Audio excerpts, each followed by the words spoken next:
Do you ever see successful social workers and wonder, how do they get there? Like the ones who seem to have it all figured out with the healthy boundaries and the disposable income and the time and energy to give to the causes that they love. I mean, that's a social work dream, right? And if you clicked on this video, I'm guessing you're probably well beyond the stage of wondering whether or not you can have the dream too, and you're actually on the journey to having it. Now, depending where you are on that journey, it can feel like a long and winding, never-ending road with no end.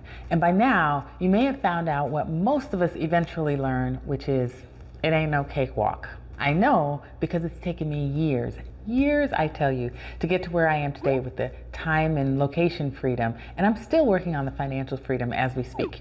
So in this video, I'm going to share with you 4 of the things that I've learned that all rich social workers do in order to have the time, money, and contribution freedom that they want, because I truly believe that if any group of people is going to use this information to help even more people in the world, it's going to be you. So welcome to Rich Social Worker. I'm Eva Ford, social worker, mindset mentor, and online business coach. And on this channel, we talk all things money, mindset, and motivation to help you live your richest life. So if the topics of making a bigger impact while you're making a bigger income are of interest to you, you're definitely going to want to subscribe, turn on that notification bell so that you know every time I upload a new video. Like this one, where I'm sharing with you 4 strategies that you can emulate that every rich social worker does. First to the plate, playing to their strengths and managing their weaknesses. Now, this means that they spend more time focusing on their abilities, skills, and things that they do really well, rather than trying to improve in areas where they struggle. Now,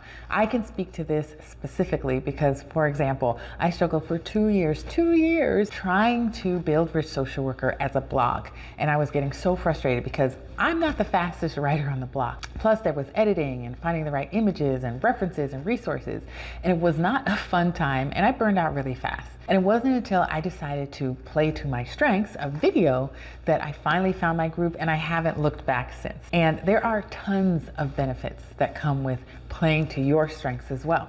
For one, it's an automatic confidence booster, because when you do what you're good at, you're more likely to feel confident and proud of your abilities, which can be great for your self-esteem and overall outlook on life. For 2, when you're working in your zone of genius, you're more confident, you're more effective, and you produce better results. And studies show that when you play to your strengths, there's improved job satisfaction, which makes sense considering you're not only doing something you're good at, but you're more likely to enjoy what you're doing and feel more fulfilled. And since you won't be stressed out or anxious, struggling to keep up in areas where you're weak, there's a bonus of improved mental health and well-being. And who doesn't want that? Now, in order to play to your strengths, you've got to know what they are. And if you're not quite sure, fret not, because you've got a couple of options for finding them out. The most obvious one is Clifton Strengths, also known as StrengthsFinder. You've probably heard of it, but if not, now you have. It helps you find your strengths. It's not a whole lot more I can say here, so check it out. I like to recommend personality tests to get to know your natural propensities, your strengths, and your weaknesses. My favorite is the Myers-Briggs type indicator, and I can honestly say that one of the best things I did for my business a few years ago was to hire a business coach specifically for my personality type. Honestly, he helped me understand my unique entrepreneurial challenges, and he gave me insight into how to structure a business that would work for me. So that was super helpful. Of course, it's never a bad idea to incorporate feedback from people in your life that you trust and who can give you honest insight. And of course, your observations and assessments of your strengths can be insightful as well. And once you know your strengths, you lean into those babies, because the more you hone those strengths and skills, the more you elevate your expertise in those areas. You feel me? Now, even though we're playing to our strengths, that's not to say that we are going to be ignoring our weaknesses and pretending they don't exist. No, we don't do that. What rich social workers do is they manage them. That means we might seek out help in the form of people and tools. We call that outsourcing, or it may mean saying no to certain things that you know you're not good at, even if you really enjoy doing them. What you're gonna do instead is give yourself the time and space you need to make accommodations to manage those weaknesses so you can get back to doing what you do best. So I'll share with you one of the weaknesses that I've had to manage. When I started making these videos for you, I used to get really tongue-tied and lose my train of thought and stumble over my words when I was trying to remember what I wanted to say. And no matter how many times I rehearsed or looked at my notes, I was wasting a lot of time and natural light because I needed time to think without the pressure of getting it right. So being able to speak extemporaneously on camera, not my strong suit. So now I use a teleprompter to manage that weakness because what matters most to me is that you get good insight that I have for you. And if that means I need to use a teleprompter to do it, so be it. I mean, could you even tell? So again, the lesson here is that when you play to your strengths and manage your weaknesses, you get to show up as the best version of yourself, as do the people that you help to enroll. So it's a win-win-win.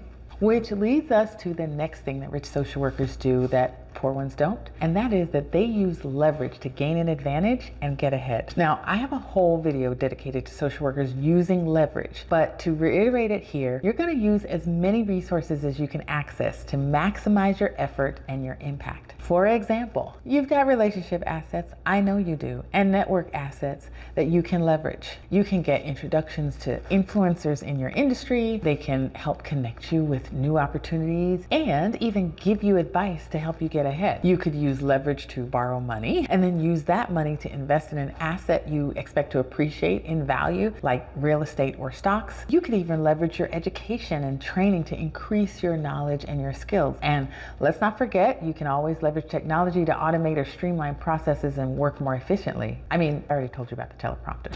And when you can leverage your time by delegating tasks or outsourcing it to others, boss moves. There's a great book called The One Thing by Gary Keller and J. Pop Sam. Now, if you're looking for a great resource to help ingrain this leverage lesson and how to do it everywhere in your life, get this book.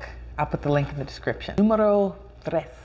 Now, unlike poor social workers, rich social workers mind their own business. This is a concept I learned from Rich Dad Poor Dad author Robert Kiyosaki, and he defines minding your business as building an entrepreneurial spirit that inspires you to think for yourself, innovate, and take risks. Because, as he says, assuming your employer or your bank or the government is looking out for you is a massive mistake. At the most fundamental level, this means knowing how much money you have coming in, where it's going out, and understanding how it's being leveraged. And if you're like I was, you may need to find some strategies to move beyond your money shame and look at those bank accounts. At the highest level, it's understanding how to create assets and the factors that impact them. And ultimately, it requires that you prioritize financial literacy and pay attention to factors that impact your money. And look, this doesn't mean that you have to be a financial whiz to figure it all out by yourself. Again, this is where leverage comes in, and you can enlist the insight of people like financial planners, CPAs, and tax attorneys to help you navigate the system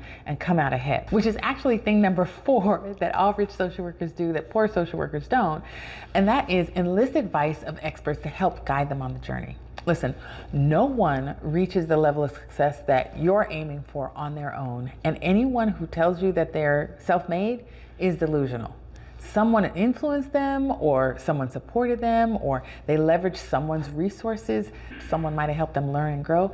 And if you're on this path, you'll need to enlist expert advice too, for various parts of your journey. It may be in the form of a mentor or a mastermind or podcasts or books, and likely many of those at the same time, and even more. Look, the point is we need each other. And the faster you can learn from others, the faster you can turn right back around and lift up the ones right behind. And isn't that why you got into social work in the first place? So now I want to hear from you. What do you think about these differences between rich and poor social workers? And which ones are you using to create the life of your rich social work dreams? Let us know in the comments. And if you find yourself still trying to figure it all out, that's a sure sign it's time to reach out for help so that you can move faster. That's what I'm here for. As always, I believe you can dream, be, do, or have anything you want, but it starts with your mindset, so make sure it's a rich one. I'll see you in the next video.